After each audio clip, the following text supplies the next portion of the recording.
बेटा आपने ionic bond पढ़ा, तो आयनिक बॉन्ड पढ़ते वक्त आपने देखा कि भाई एक एलिमेंट उसके अंदर इलेक्ट्रॉन रिच था और दूसरा एलिमेंट इलेक्ट्रॉन डेफिशिएंट था। जैसे अगर आप सिंपल नमक की बात करोगे तो उसमें आपके पास जो सोडियम भाई साहब थे, सोडियम भाई साहब आपके पास इलेक्ट्रॉन रिच थे और क्लोरीन जो थी वो इलेक्ट्रॉन डेफिशिएंट थे। तो सोडियम ने अपना एक इलेक्ट्रॉन क्लोरीन को दिया और बॉन्ड बन गया और आपके पास स्टेबिलिटी आ गई। लेकिन जस्ट सोच के देखो, अगर आपके पास कोई ऐसा एलिमेंट है जिसके पास एक ही इलेक्ट्रॉन है और वही इलेक्ट्रॉन उसने लूज कर दिया, तो वो कैसे स्टेबल होगा? और जिसके पास सिर्फ एक ही इलेक्ट्रॉन लेने की टेंडेंसी थी, उसको आपने एक इलेक्ट्रॉन और दे दिया, तो वो कैसे स्टेबल होगा? क्योंकि उसके न्यूक्लियस के पास तो इतनी टेंडेंसी नहीं होगी कि वो उसको स्टेबल करा सके। समझ में आ ही गया होगा, मैं हाइड्रोजन की बात कर रहा हूं। हाइड्रोजन को अगर आपने एक इलेक्ट्रॉन निकाल दिया, अस्तित्व खत्म। एक ही तो इलेक्ट्रॉन था भाई उसके पास और उसको आपने एक इलेक्ट्रॉन दे दिया तो उसका साइज इतना बड़ा हो जाता है कि वो वैसे स्टेबल नहीं होता, एक्सेप्शनल बिहेवियर है। तो दूसरा, बहुत सारे ऐसे एलिमेंट भी तो हैं जो 3 से ज्यादा इलेक्ट्रॉन देने के बाद या 3 से ज्यादा इलेक्ट्रॉन लेने के बाद स्टेबल होते हैं। इन शॉर्ट, जिनकी 4 बॉन्ड बनाने की टेंडेंसी है या उससे ज्यादा बॉन्ड बनाने की टेंडेंसी है, वो किस तरीके से स्टेबल होंगे? बिकॉज आप 3 से ज्यादा इलेक्ट्रॉन ना ही किसी से निकाल सकते हैं नॉर्मल कंडीशंस में और ना ही किसी के अंदर 3 से ज्यादा इलेक्ट्रॉन डाली जा सकती है। आयनाइजेशन एनर्जी 3 के बाद इतनी ज्यादा हाई हो जाती है कि आप निकाल ही नहीं पाते और सेम इलेक्ट्रॉन गेन एंथैल्पी में है। तो जब ऐसी दिक्कतें आई तो सीधी सी बात है, कंपाउंड बॉन्ड बनाएंगे कैसे?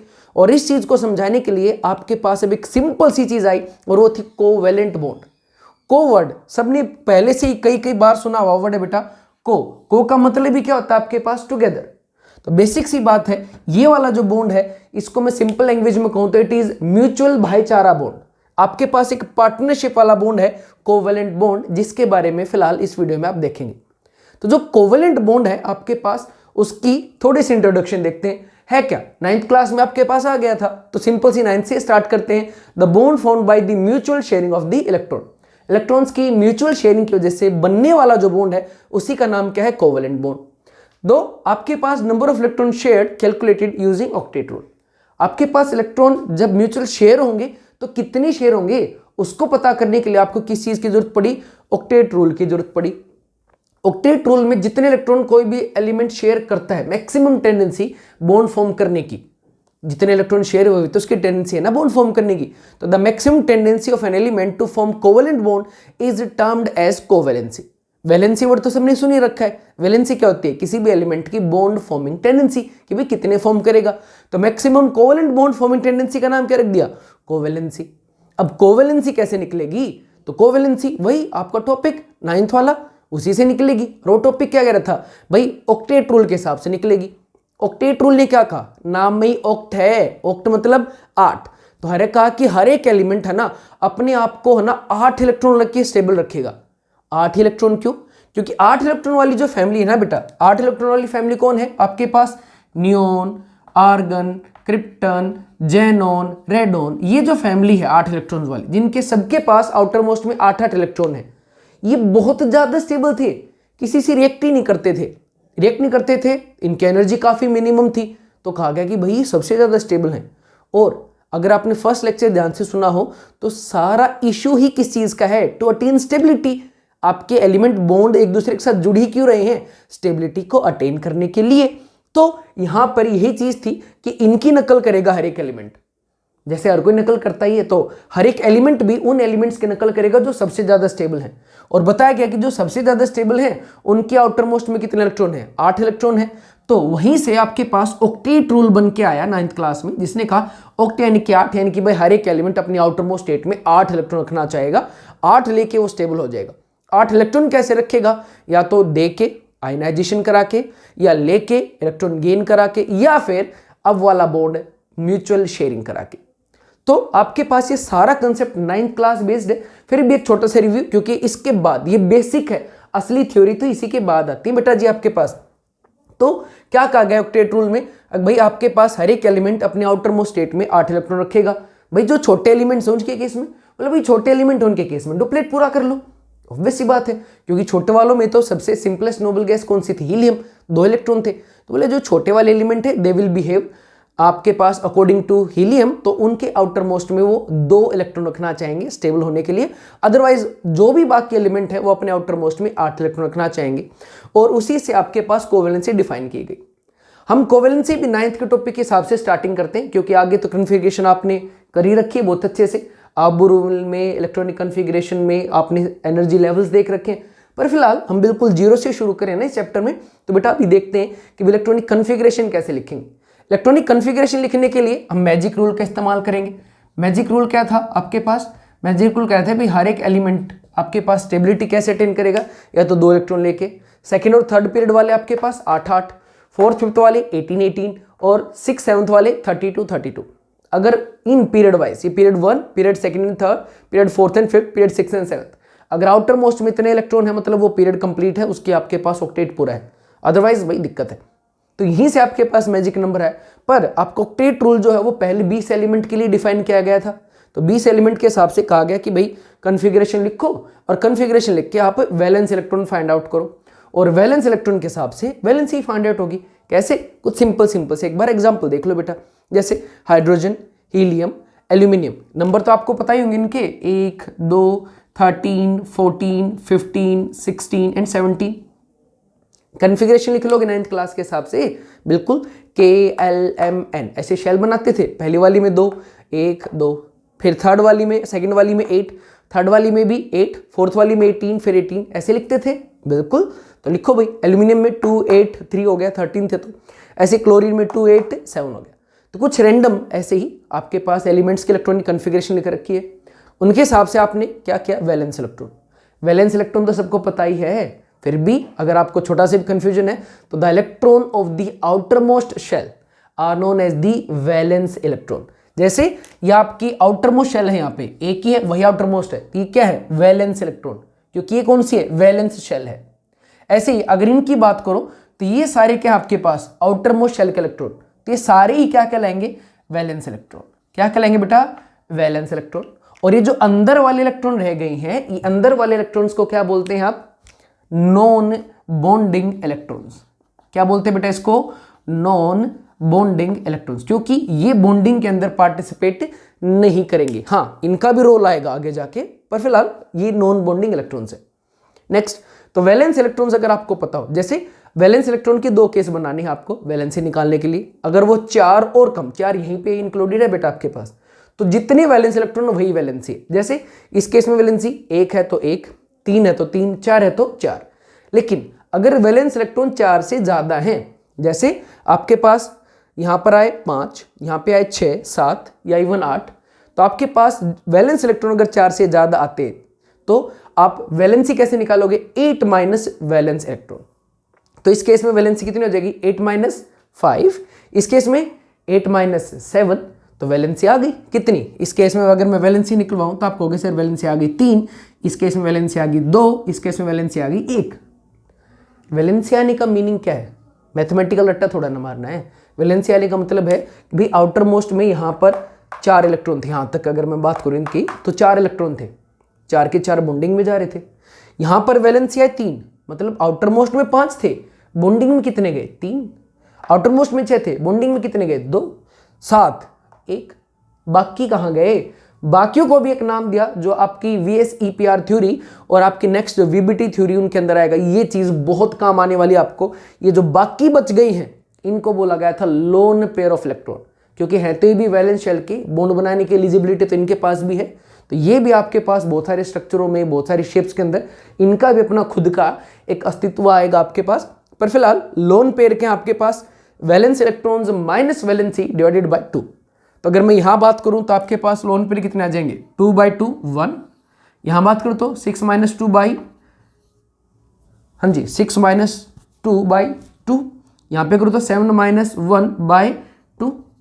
तो इसके पास वैलेंस इलेक्ट्रॉन कितने आ गए, 1, सॉरी लोन पेयर 1, इसके पास लोन पेयर 2, इनके पास लोन पेयर 3। अरे कौन से ग्रुप के हैं ये, देखना याद आ जाएगा अभी। ये है ग्रुप 15 के, जिसके पास सारे एलिमेंट, अभी पढ़ा है ना पीरियोडिसिटी क्लासिफिकेशन, वहां पे तो आपने देखा ही था, हर एक एलिमेंट के पास जो इलेक्ट्रॉनिक कन्फिग्रेशन होती है उसके सारे ग्रुप के पास सिमिलर इलेक्ट्रॉनिक कन्फिग्रेशन होती है। वही तो कोर्स था पीरियोडिसिटी का। तो ग्रुप 15 वालों के सबके पास नाइट्रोजन से लेकर और बिस्मुथ तक सभी के पास 5 होंगे। ऐसे ऑक्सीजन फैमिली में एग्जैक्टली 6, फ्लोरीन फैमिली में 7। तो भाई इसके पास लोन पेयर कितने होंगे? इन सारों के पास 1, इनके पास लोन पेयर कितने होंगे? 2, और इनके पास लोन पेयर कितने होंगे? 3। लोन पेयर 3 होंगे, बॉन्ड कितने बनाएंगे? That is a different thing. तो इस कंटेंट के हिसाब से आपके पास वैलेंस इलेक्ट्रॉन्स कितने होते हैं, वैलेंसी कितनी होती है, लोन पेयर क्या होते हैं, नॉन बॉन्डिंग इलेक्ट्रॉन्स क्या हैं, कोवैलेंसी क्या है, छोटी छोटी सारी चीजें आपके पास आ गई हैं। होप आपको कुछ समझ में भी आया होगा। अब थोड़ा सा आगे चलते हैं। अब बेटा on the basis of octet rule आपके पास लेविस डॉट स्ट्रक्चर दिए गए chemical bonding, specifically covalent bonding को समझाने के लिए। तो बोर्ड पर आपके सामने कुछ क्वेश्चंस हैं या कुछ सिंबल्स हैं, एटॉमिक सिंबल्स हैं, जिसमें आपका काम है कि आपको भाई उनके सारों के लेविस डॉट स्ट्रक्चर्स बनाने। तो कैसे बनते हैं आपके पास लेविस डॉट स्ट्रक्चर? अभी आपको ऑक्टेट रूल ने कुछ समझाया है। क्या समझाया है ऑक्टेट रूल ने? आपको समझा दिया है कि भाई किसी की इलेक्ट्रॉनिक कन्फिगरेशन के अंदर जो वैलेंस इलेक्ट्रॉन्स हैं आपको वो पता होते हैं। अब वही काम यहाँ पे करना है। लेविस ने क्या कहा कि भाई बॉन्डिंग के अंदर कौन जाएगा? बॉन्डिंग के अंदर जाएंगे आउटर मोस्ट शेल के इलेक्ट्रॉन्स। क्यों जाएंगे? क्योंकि भाई स्टेबल होना है एटम को, और सबसे ज्यादा एनर्जी किसकी है? आउटर मोस्ट शेल के इलेक्ट्रॉन को। तो अगर आउटर मोस्ट के शेल के इलेक्ट्रॉन ही एक दूसरे के साथ मिलके एक नोबल गैस कन्फिगरेशन या ऑक्टेट को अटेन कर लेंगे तो स्टेबल हो जाएंगे। तो हमेशा बॉन्डिंग में ऑक्टेट रूल के हिसाब से कौन जाएगा? वैलेंस शेल के इलेक्ट्रॉन। और ये आज भी एप्लीकेबल है। स्टोरीज पे स्टोरीज जुड़ती चली गई, थ्योरीज पे थ्योरीज जुड़ती चली गई, लेकिन ये चीज आपके पास एक परम सत्य बन गया है कि बॉन्डिंग में तो सिर्फ और सिर्फ आउटर मोस्ट शेल के इलेक्ट्रॉन ही जाते हैं, and that is valence electrons ही जाते हैं। तो लेविस ने ये चीज समझा दी थी अच्छे से, और उसने इलेक्ट्रॉन क्लाउड स्ट्रक्चर्स या इलेक्ट्रॉन डॉट स्ट्रक्चर्स बनाए और कहा कि भाई एलिमेंट्स को या मॉलिक्यूल्स को बॉन्डिंग को मैं इस हिसाब से ऑक्टेट रूल को बेसिस मानते हुए समझाऊंगा। जैसे कि हाइड्रोजन है, उसने कहा कि भाई आपके पास हाइड्रोजन में कितने इलेक्ट्रॉन है? वैलेंस शेल में 1। लिथियम में नंबर कितना है? 3, लेकिन वैलेंस शेल में इलेक्ट्रॉन कितने आएंगे? इसके पास भी 1। कार्बन का नंबर कितना है? 6। वैलेंस शेल के अंदर इलेक्ट्रॉन कितने हैं? 4। 1, 2, 3 और 4। ऐसे ही नाइट्रोजन नंबर कितना है बेटा आपके पास? 7। वैलेंस शेल के अंदर इलेक्ट्रॉन कितने आएंगे? 5। 1, 2, 3, 4 और 5। तो ऐसे ही आप मॉलिक्यूल्स के वैलेंस शेल के अंदर इलेक्ट्रॉन्स बना सकते हैं। जैसे नियोन के अंदर और आर्गन के अंदर कितने होंगे? 8। लेविस डॉट स्ट्रक्चर तो इनका भी बनेगा, बॉन्ड बने या ना बने that is a different thing. तो 1, 2, 3, 4, 5, 6, 7 और 8 हो गए जिनके लेविस डॉट स्ट्रक्चर्स। ऐसे ही स्ट्रक्चर्स उसने एटम से स्टार्ट किए थे और मॉलिक्यूल के बनाता चला गया, और उसने कहा कि भाई आपके मॉलिक्यूल जो है वो इलेक्ट्रॉन को म्यूचुअल शेयरिंग करेंगे। कैसे? देखो ऐसे, जैसे ये एक हाइड्रोजन है बेटा, इसके पास आउटर मोस्ट में 1 इलेक्ट्रॉन, ये दूसरा हाइड्रोजन है, इसके पास भी आउटर मोस्ट में 1 इलेक्ट्रॉन। ठीक है, तो ये दोनों क्या करेंगे? एक दूसरे के साथ अपने इलेक्ट्रॉन्स को म्यूचुअल शेयर करा लेंगे। कैसे? भाई 1 इलेक्ट्रॉन आप मेरे साथ शेयर करो, ठीक है भाई कर दिया। छोटा एलिमेंट है तो डुप्लेट में काम चला लेगा। सेम ये भी अपने 1 इलेक्ट्रॉन एक दूसरे के साथ क्या करेंगे? शेयर कर देंगे, इसका भी काम हो गया। तो ये जो बना आपके पास, ये क्या बन गया? कोवलेंट बॉन्ड, जिसको आपने कैसे डिनोट किया? इस टाइप से। अरे हाँ या ना, हो जाएगा ना बेटा। ऐसे ही आप फ्लोरीन का बना सकते हो। कैसे? चलो बना के देखते हैं फ्लोरीन का भी। F, दूसरा F। फ्लोरीन कौन से ग्रुप में है? अभी अभी बनाया था, याद रखना भी है, ग्रुप 17। 17 वालों में वैलेंस इलेक्ट्रॉन कितनी है? 7। 1, 2, 3, 4, 5, 6, 7। ऐसे इसमें 1, इस वाले क्रॉस से दिखा देता हूं बेटा, थोड़ा सा अलग से दिख जाएगा, अदरवाइज आप डॉट लगाओ क्रॉस लगाओ कोई दिक्कत नहीं है। 3, 4, 5 और 6। तो भाई क्या शेयरिंग होनी है? 1-1 इलेक्ट्रॉन की शेयरिंग होनी है, बिल्कुल, क्योंकि 1 मिलते ही 8 पूरे हो जाएंगे। तो ये कहेगा भाई साहब 1 इलेक्ट्रॉन प्लीज, दूसरा फ्लोरीन उसको आराम से 1 इलेक्ट्रॉन गिफ्ट कर देगा, ले ले भाई। सिमिलरली ये भी कहेगा भाई साहब आप भी 1 दो, होगी जी mutual sharing, and this is the your covalent bond. अरे हाँ या ना, इसी तरीके से तो बनेंगे। अब देखो इस फ्लोरीन के पास इलेक्ट्रॉन कितने हो गए हैं? 7 खुद के थे, एक ये ले लिया, 8। इस वाले फ्लोरीन के 7 खुद के थे, एक यहाँ से ले लिया, 8 हो गया ऑक्टेट पूरा। ऐसे आप CO2 के बना लोगे, ऐसे आप CH4 के बना लोगे, ऐसे आप PCl5 और IF7 के बना सकते हो। जैसे अगर मैं बात करूँ PCl5 की, तो यहाँ पे ये रहा आपके पास फॉस्फोरस, आउटर मोस्ट में इलेक्ट्रॉन कितने होंगे? 5। बना देते हैं भाई, 1, 2, 3, 4, 5। क्लोरीन कितनी है? 5। चलो भाई 5 क्लोरीन बनाते हैं, 1 2 3 4 और 5। हर एक फ्लोरीन में कितने इलेक्ट्रॉन है? 7। 7 बना दो, 1 2 3 4 5 6 7। ऐसे ही इसके पास 1 1 2 3 4 5 6 और 7, 1 1 2 3 4 5 6। ऐसे इसके पास 1 1 2 3 4 5 6। ऐसे इसके पास 1 1 2 3 4 5 6 हो गए। अब क्लोरीन को कितने इलेक्ट्रॉन की शेयरिंग करानी है? 1 की। करा दो जी शेयरिंग, सारे क्लोरीन को 1 1 इलेक्ट्रॉन शेयर कराओ भाई। देखो 7 थे, 1 1 मिलते फॉस्फोरस के साथ, कितने हो गए भैया आपके पास? एग्जैक्टली 8। ऑक्टेट पूरा हो गया। हाँ जी। अब फॉस्फोरस के पास कितने थे? 5। अब सीधी बात है, कोवेलेंट बॉन्ड का नाम ही क्या था? Mutual sharing. अगर एक मैं शेयर करूंगा तो आप देखो दूसरा आपको शेयर करना होगा, दिस इज द रूल।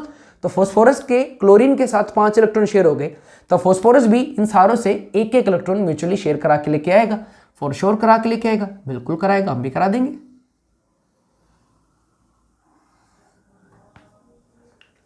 हाँ है ना। तो आपके पास फॉस्फोरस के पास अगर आप ध्यान से देखोगे तो कितने इलेक्ट्रॉन हो जाएंगे यहां पर? अरे 10 हो गए रे। देखना 1 2 3 4 5 खुद के और 5 म्यूचुअल शेयरिंग से आए। 1 2 3 4 5 कितने हो गए? 10। एक बार H2SO4 को और देखें थोड़ा सा। हाँ चलो चेक करते हैं बेटा, H2SO4 को चेक कर लेते हैं एक बार। आपके पास ये रहा सल्फर, सल्फर के साथ क्या आ गया आपके पास? ऑक्सीजन।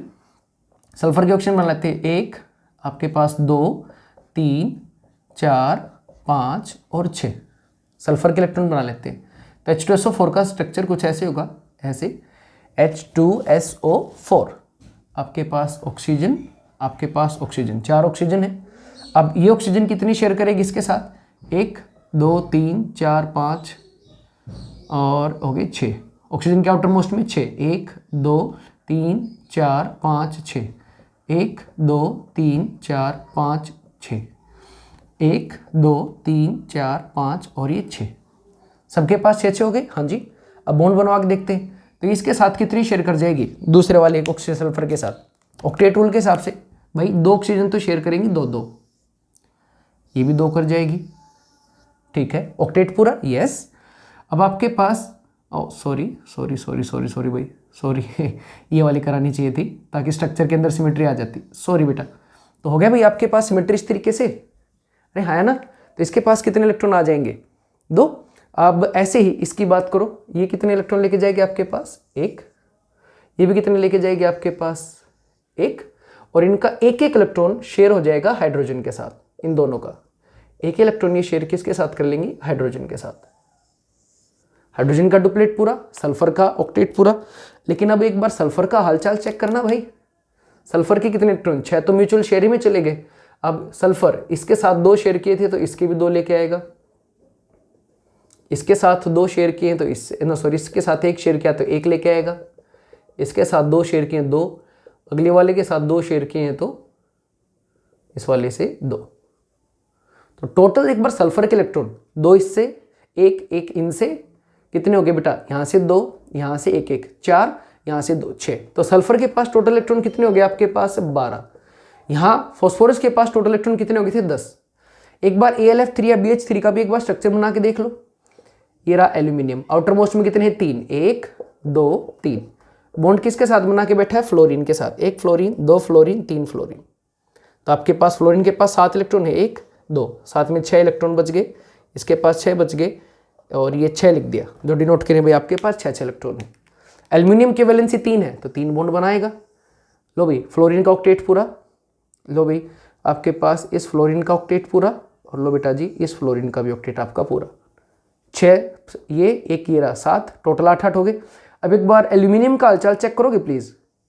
बिल्कुल। तो यहां पर इस प्रैक्टिस में अगर आप ध्यान दोगे तो एल्यूमिनियम भाई साहब के पास 3 खुद के 3 म्यूचुअल शेयर, टोटल इलेक्ट्रॉन कितने हो गए? 6। तो इन क्वेश्चनों की सिंपल से लेविस डॉट स्ट्रक्चर्स की जो प्रैक्टिस मैंने की है, करवाई है आपके साथ, तो उस प्रैक्टिस में बहुत सारी एम्बिग्यूटी हैं। कैसे? हमें कैसे पता चला इस सल्फर के आपके पास किसके साथ 2 बॉन्ड बनेंगे और किसके साथ सिंगल बॉन्ड बना, क्यों बनाया? दूसरा, चलो वो तो अलग चीज थी भाई, आपके पास फॉस्फोरस की जब वैलेंसी 5 है लेकिन बॉन्डिंग में तो 3 ही जाते हैं, लेकिन यहाँ पे 5 बॉन्ड क्यों बना के बैठ गए? ऐसे ही एल्यूमिनियम का ऑक्टेट पूरा करने के लिए 8 इलेक्ट्रॉन चाहिए। एल्यूमिनियम डुप्लेट वाला थोड़ा नहीं था, एल्यूमिनियम को तो 8 चाहिए थे। यहां देखना एल्यूमिनियम के पास तो 6 ही आए। तो इन प्रैक्टिसेस के थ्रू मैंने आपको ऑक्टेट रूल की एक सिंपल सी प्रैक्टिस प्लस उसकी लिमिटेशंस गिनवाने की कोशिश की है। क्या? हाँ, बहुत सारे स्ट्रक्चर्स में आपको ऑक्टेट और डुप्लेट रूल बहुत अच्छे से फॉलो हो रहा था। फ्लोरीन, CO2 वगैरह, CH4 वगैरह आप देखोगे अच्छे से हो रहा था। लेकिन बहुत सारे ऐसे एलिमेंट थे जो हाइपर वैलेंट थे, जिनकी वैलेंसी आपके पास क्या थी? वैलेंसी 8 से ज्यादा होके जा रही थी। जिनके पास इलेक्ट्रॉन्स के जो बॉन्ड थे वैलेंसी वो आपके पास 4 से ज्यादा थे, यानी कि वैलेंस शेल में इलेक्ट्रॉन 8 से ज्यादा थे। ये रहा 10, यहाँ पे आपके पास 14 आएंगे, यहाँ पे आपके पास 12 आए। बहुत सारे ऐसे एलिमेंट थे जिनके पास ऑक्टेट नहीं पूरा हो रहा था। जैसे BCl2 का चेक करो, AlF3, BH3 का चेक करो। इनका अगर आप चेक करोगे तो ये सारे के सारे ऑक्टेट नहीं, इसके पास सिर्फ 4 ही इलेक्ट्रॉन आएंगे। इसके पास अभी चेक किया 6 हैं, इसके पास चेक करोगे तो भी क्या होंगे? 6 ही होंगे। तो बहुत सारे ऐसे एलिमेंट है जो ऑक्टेट रूल के हिसाब से बॉन्ड बनाते हैं, लेकिन उनके आउटर मोस्ट में 8 इलेक्ट्रॉन नहीं है, 8 से कम है, ये रहे, जिनको हमने बोला हाइपोवेलेंट। बहुत सारे ऐसे हैं जो ऑक्टेट के हिसाब से बॉन्ड बनाते हैं, लेकिन बॉन्ड ज्यादा बन जाते हैं, उनके पास 8 से ज्यादा इलेक्ट्रॉन है, वो कौन से हो जाएंगे? हाइपरवेलेंट। 8 से कम हाइपोवेलेंट, 8 से ज्यादा हाइपरवेलेंट। तो ये छोटी छोटी कमियां थी जो आपके ऑक्टेट रूल में थी। बाकी सारी कमियों को एक बार एक साथ कंपाइल कर लेते हैं, पर इन सारे 17-18 स्ट्रक्चर्स को आप प्लीज एक बार बना के देखना। तो ऑक्टेट की जो मेन कमियां थी जो आपके सामने अभी बोर्ड पे हैं, फॉर्मेशन ऑफ हाइपोवेलेंट कंपाउंड। बहुत सारे ऐसे कंपाउंड जिन्होंने ऑक्टेट रूल को फॉलो तो किया, लेकिन उनके ऑक्टेट रूल को फॉलो करने के बाद आउटर मोस्ट में 8 इलेक्ट्रॉन नहीं आए। सो वो स्पेसेस जो इलेक्ट्रॉन डेफिशिएंट रह जाती हैं ऑक्टेट रूल फॉलो करने के बावजूद भी, और आप आगे जाके देखोगे यही भाई साहब लेविस एसिड बन जाते हैं सारे के सारे। Second, formation of hypervalent compound, वो जिन्होंने ऑक्टेट के हिसाब से वैलेंसी तो डिफाइन की, लेकिन उसके बावजूद दूसरे कंपाउंड के साथ जब वो मिले तो उनके पास 8 से ज्यादा इलेक्ट्रॉन हो गए। जैसे IF7 में 14 है, BRF5 के अंदर आपके पास 10 है, SF6 में 12 है।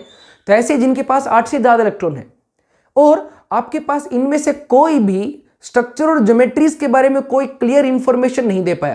भाई कौन सा मॉलिक्यूल टेट्राहेड्रल है, कौन सा पेंटागोनल है, भाई कौन सा लीनियर है, कौन सी की ज्योमेट्री ट्रायगोनल है, ऐसी कोई भी इंफॉर्मेशन आपके पास क्लाउड स्ट्रक्चर में नहीं थी। होंगी भी कैसे? नाम ही क्या दे रखा था लेविस सर ने? Electron cloud forms.